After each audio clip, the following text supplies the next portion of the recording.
আসসালামু আলাইকুম রহমতুল্লাহি তাআলা বারাকাতু। বন্ধুরা, এখন আমি রয়েছি আমাদের ভারতের বিহার রাজ্যে। আর আজকের যে বিহারে রয়েছি আমি, এর উদ্দেশ্য হচ্ছে বিহারের পূর্ণিয়া শরীফে যে হজরত রওশন আলী আল কাদরি রহমতুল্লাহ তাআলা আলের মাজার রয়েছে। তো তানার উরুশে মুবারক আগামী কাল হয়ে গেছে রাতে। তো তানার মাজার এই যে দেখতে পাচ্ছেন, এখানে তানার মাজার রয়েছে। তো আপাতত আমি বিহারে রয়েছি। আজ 16ই সেপ্টেম্বর সোমবার। আর আজকের এই বিহারের পূর্ণিয়া শরীফের পল্লী গ্রাম থেকে জশ্নে ঈদে মিলাদুন নবী উপলক্ষে এখানকার আহলে সুন্নাত ওয়াল জামাতের যারা মানুষ রয়েছেন, তারা ঈদে মিলাদুন নবীর মিছিল জুলুস বের করেছে। তো অসাধারণ একটা ভিউর মধ্যে আর একটি জুলুস বেরিয়েছে, ছোট্ট জুলুস। তো সেই জুলুসটি এখন আপনাদের সাথে শেয়ার করতে চাই।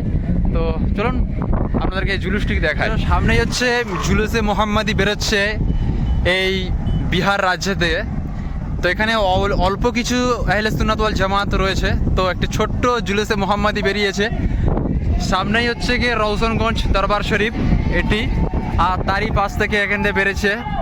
সত্যি একটা আনন্দ লাগছে যে ঈদে মিলাদুন নবী, আমি ওয়েস্ট বেঙ্গলের ছেলে, আজকের মিস করছিলাম যে ঈদে মিলাদুন নবী জুলুস দেখতে পাবো কি না। তো আমার রসুল পাকের মেহেরবানি যে আমি বিহারে ঈদে মিলাদুন নবীতে সামিল হতে পেরেছি। তো আপনারাও সেই মুহূর্তটা আপনাদের কাছে শেয়ার করতে চাইছি।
খুবই সুন্দর একটা জুলুসে মোহাম্মদী বেরিয়েছে বিহার রাজ্যেতে।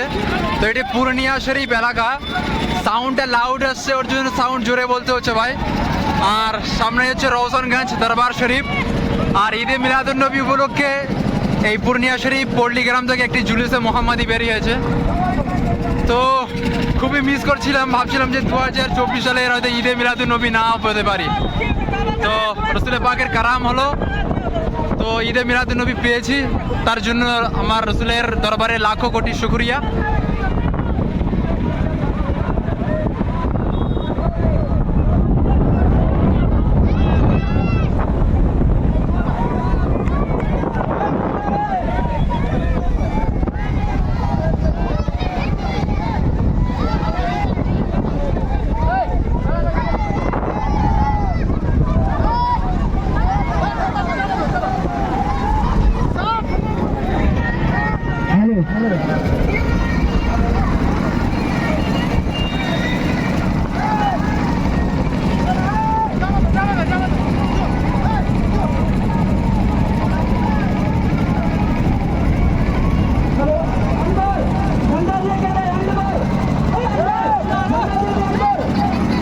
অ্যাকচুয়ালি ভাইয়েরা সব হচ্ছে হিন্দি উড়িয়া ভাষায় কথা বলছে, ভোজপুরি ভাষা। তো ওর জন্য তো বুঝতে পারছি না আমরা। বাঙালি মানুষ হলে যা হয় আর কি, হিন্দি বলে একটু বোঝা যায়, এনাদেরই ভাষায় কথা বলছে। তো সামনে হচ্ছে রওশনগঞ্জ দরবার শরীফ। এখানে আরাম করছেন আওলাদে গৌস হজরত রওশন আলী আল কাদরি। ওনারই দরবার শরীফে হয়তো যাবে এনারা।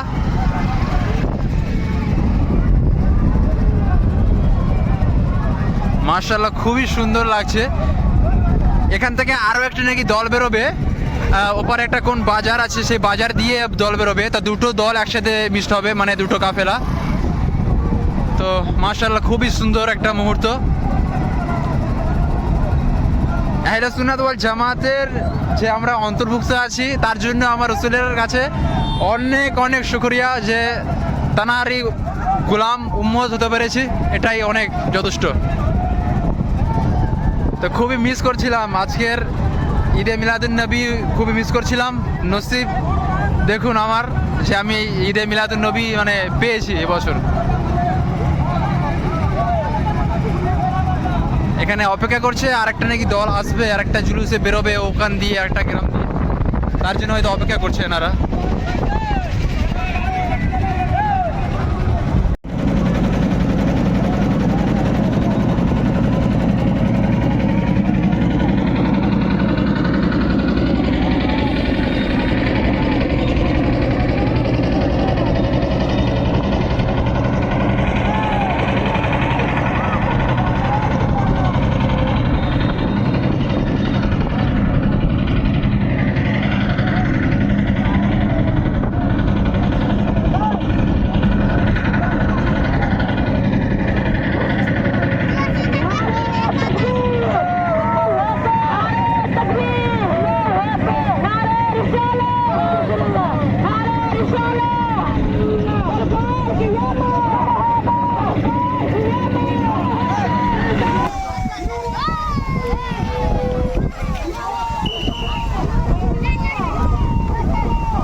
বন্ধুরা, এই জুলুসের লোকেশন হলো ভারতের বিহারের পুরনিয়া শরীফ মাজার পাকের পাশে। এটি পল্লী গ্রাম দিয়ে এই জুলুসটি বেরিয়েছে, তো আপনারা দেখতে থাকেন।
বন্ধুরা, তোমরা দেখতে পেলে যে জুলুসে মোহাম্মদী রওশনগঞ্জ দরবার শরীফের পাশ দিয়ে বেরিয়ে যাচ্ছে।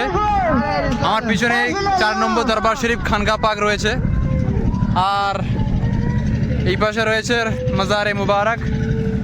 তো যাই হোক,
খুবই সুন্দর একটা মহল। ঈদে মিলাদুন্নবী উপলক্ষে এই বিহারের এখানে বেরিয়েছে মিছিলে মুবারক। পূর্ণিয়া শরীফ, কুড়লিগ্রাম এরিয়া থেকে এইসব মিছিলগুলো বের হয়েছে।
তো বন্ধুরা আপনারা মিছিলটা দেখলেন, ভারতের বিহার রাজ্যে এরকম মিছিল বের হয়ে থাকে। তো রওশনগঞ্জ মাজার পাকে এই প্রথমবার হাজিরি এবং প্রথমে একটি দেখলাম যে বিহারে ঈদে মিলাদুন্নবী উপলক্ষে জুলুসে মোহাম্মদী বেরিয়েছে। তো ভাবছিলাম যে হয়তো এবছর মিস করব, কিন্তু রসুল পাকের সাল্লাল্লাহু আলাইহি ওয়াসাল্লামের মেহরবানিতে যা হোক পেয়ে গেছি জুলুসটা। তো ভিডিওটি তোমাদের কেমন লেগেছে তোমরা অবশ্যই কমেন্ট করে জানাও। আর রওশনগঞ্জ পাকের যে উরুসে মুবারকের যে ভিডিও রয়েছে, যে হযরতে উরুসে মুবারকের ভিডিও এবং পথ লোকেশনের ভিডিও পার্ট 1 পার্ট 2 আসতে চলেছে, তোমরা সেই ভিডিওটাও দেখে নেবে। তো এই ভিডিওটা তোমরা কেমন লেগেছে তোমরা কমেন্ট করে জানাও। তো আজ এই পর্যন্ত, আবার দেখা হবে নেক্সট কোনো এমন ভিডিও নিয়ে। ততক্ষণ সুস্থ থাকবেন, ভালো থাকবেন, খুদা হাফিজ।